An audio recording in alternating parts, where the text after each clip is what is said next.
Hey guys, thanks for checking out the video. It's a rainy day. I took off work today. I couldn't work because I work outside. And so I was just messing with the car a little bit. I actually, well, hold on a second. There it is. I actually have an aftermarket shift knob for my shifter. I have a short shifter on the car. And long story short, here is the shifter that I had on it, or the shift knob that I had on it. And my problem with this one is that it's weighted. And I normally like weighted shift knobs. This thing is stupid heavy. Like, it's heavy. It's a really heavy shift knob. Like, so anyways, my issue with it was the actual feel of it. You know, it's just a solid, like, brushed, anodized black stainless. And when you handle it a lot, there's actually a couple scratches on it. Or actually, that's a hair. But you can feel some spots, there's like a scratch or two, and you can feel it with your hand. And if you have a little bit of grease on your hand or anything on your hands, and you touch this, it gets like sticky and gross, and it's just annoying. So I put my stock shift knob back on, but because my stock shift knob is designed for the stock shifter, I wasn't surprised when I had an issue putting it onto the short shifter. So long story short, well, I have it really tight now, so I don't feel like messing with it, but as you can see, this piece was on here, right? And as I was tightening it, this piece started coming up like that. And I was like, oh, okay, this is going to break. So I just popped this out. There's two tabs that come off of this and go down into this hole. And as you can see, the shift knob went the whole way down onto the shifter to get tight, and it pushed this up out of there. So the way to fix this, I had to take a razor blade and cut the right here on these, in the center on this piece right here that I'm touching. You can, it used to stick out about this far. And so I cut them off with a razor blade, and now I can sit this back on, and it sits perfectly flush. So I was like, great, I can glue this back on, and we'll be good to go. But then I realized something. And I was like, you know what? I've always liked the red shifter for the STI, and I thought it was cool, but I could never see myself paying $60 for an OEM. That's how much they are, about $60 for this exact same shifter, except this background is red instead of gray. And this is going to come on your base model WRXs. It's going to come on, well, all WRXs unless you get the STI. Let me show you. Unless you get the STI shifter. And if you ask for my opinion, this thing is ugly, and it's just, well, it's really dirty, but it's ugly, it's outdated, and it just looks like crap any way you put it. So this is going to come in your WRX. It's going to come in your Crosstreks, any manual Subaru that's like 15 and up, I think, because my 14 Legacy had a shift knob sort of like this one. So if you didn't know, your Subaru emblems, front and back, you can actually pop them off. Obviously, this is a JDM grill, so imagine there's a badge there. You can heat it up, pop it off the bumper, flip it around. The front, or the front side of the badge is going to look like this, except the OEM Subaru has like a metallic blue behind it. You flip it around, you heat it up, and you can actually pry this plastic glass up off of the emblem. Then you flip it around and you can sand it down, and you'll be able to see through your emblem. Then you can take any paint you want, red, yellow, blue, black, green, anything, and paint it. And when you flip it around, it'll look like this, but whatever color that you want it. So when I was messing with this, I noticed something. People were paying $50+ for the red STI shift knob, and I noticed that when you flip it around, that is definitely 3M tape in there. Don't know if you can see it, but that is 3M tape in the back of this thing. So what I'm going to do is I'm going to heat this up. Got my heat gun out. I'm going to heat this thing up and see if I can pry this centerpiece out. If I can pry out this centerpiece, I can do the same thing. I can sand this down and paint it any color I want and have a cool looking shift knob in the car.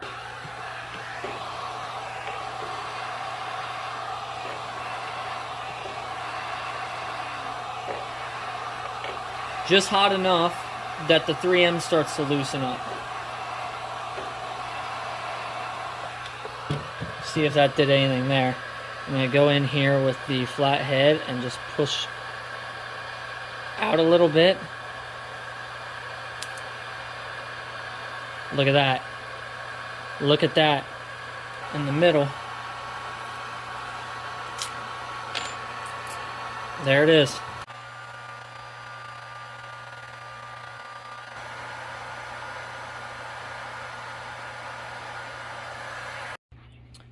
Okay guys, now I got a piece of 500 grit sandpaper, and I'm going to try and sand this color off the back.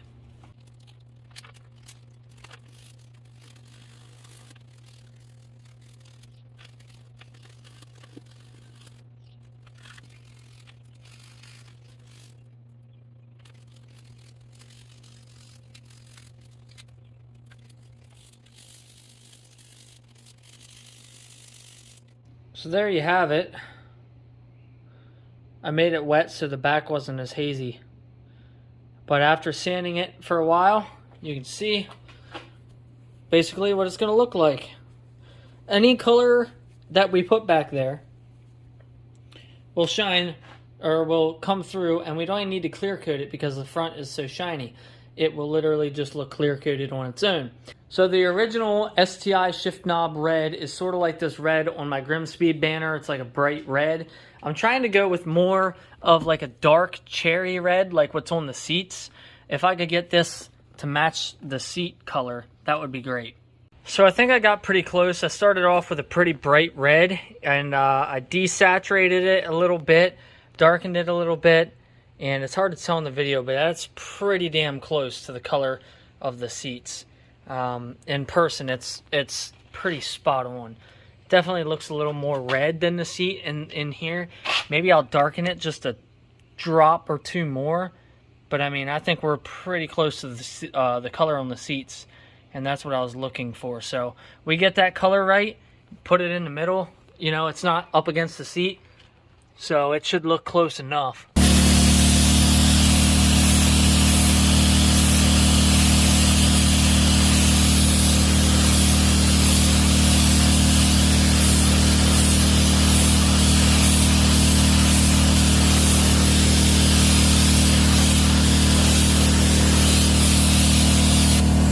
Alright, so here it is. Obviously the front might look a little dirty or scratched up. I gotta clean it off, but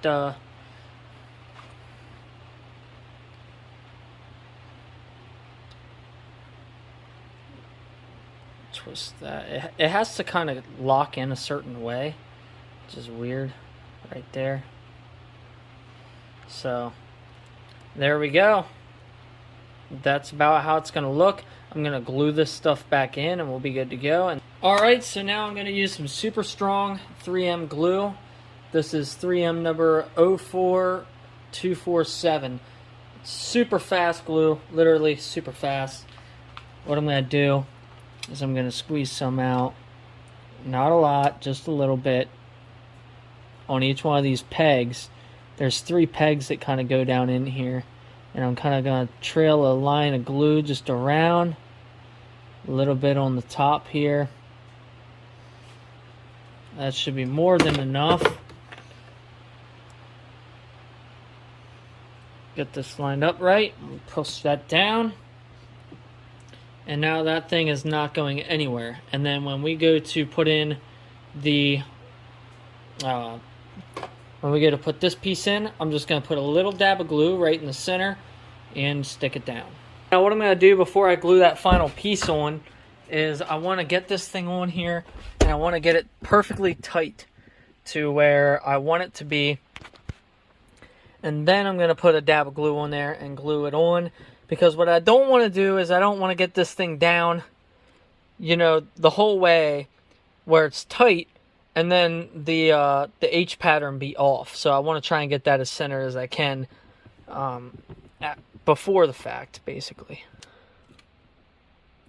That right there is pretty tight. Alright, so I just glued that in there, and we're pretty much good to go. It matches pretty close to the seats. It's a lot better than what it... I don't know why.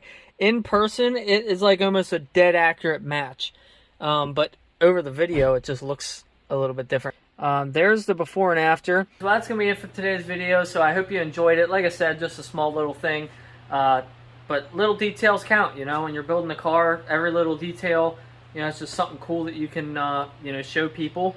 And you know, try and be a little bit more unique than the other cars. I mean, these cars, there's just so many of them out there, and everyone just buys the same parts, you know? Everyone gets the same headlights, the same fender flares, the same taillights, the same everything, you know? So any little thing you can do to make your car a little bit unique is awesome. So I like sharing this stuff with you guys. I know, like, you know, when I did my taillights, a lot of people replicated them. There's even companies came up with overlays that look just like my painted design, stuff like that.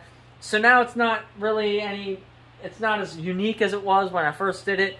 But, you know, you just keep finding little stuff. And the more you do and the more little unique things you have on your car, the more it'll stand out in the end. So don't be afraid to spend a few hours like I did doing something simple like this. You know, it's rewarding in the end. But yeah, that's it. So hopefully you guys enjoyed the video, and I thank you again for watching, and I'll see you in the next one.